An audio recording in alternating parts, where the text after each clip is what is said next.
سفر کے مہینے کو منحوس سمجھنا اور اس مہینے کی تہمات۔ اسلام میں نحوست اور بدشگونی کا کوئی تصور نہیں ہے،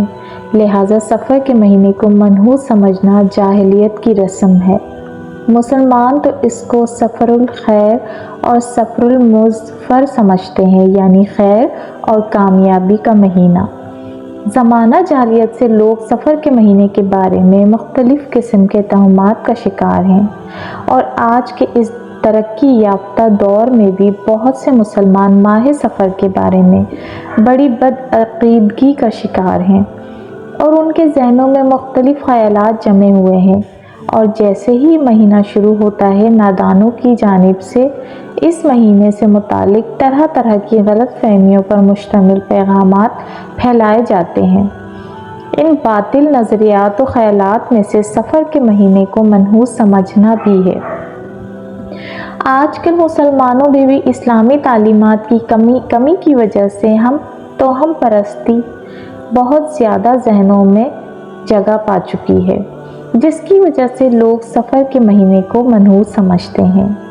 بخاری شریف میں حضرت ابو ہریرہ رضی اللہ عنہ سے روایت ہے کہ رسول اللہ صلی اللہ علیہ وآلہ وسلم نے فرمایا، چھوت چھات بیماری کا دوسرے سے لگنے کا وہم اور الو کو منحوس سمجھنے اور سفر کے مہینے کو منحوس سمجھنے کی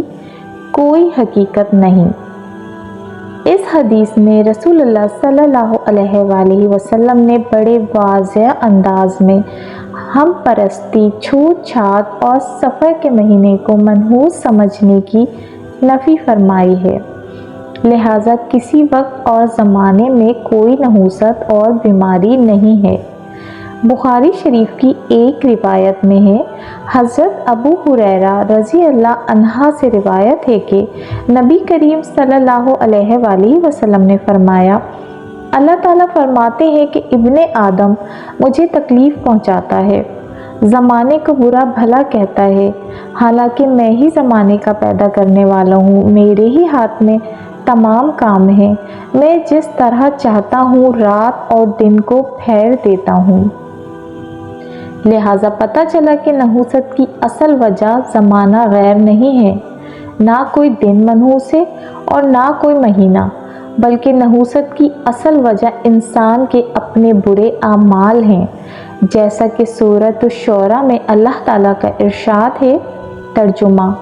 جو مصیبت بھی تم پر پڑتی ہے وہ تمہارے کیے ہوئے اعمال کی وجہ سے ہوتی ہے۔ آیت نمبر 30۔ لہٰذا سفر کے مہینے کو منحوس سمجھنا بالکل غلط اور باطل نظریات میں سے ہے۔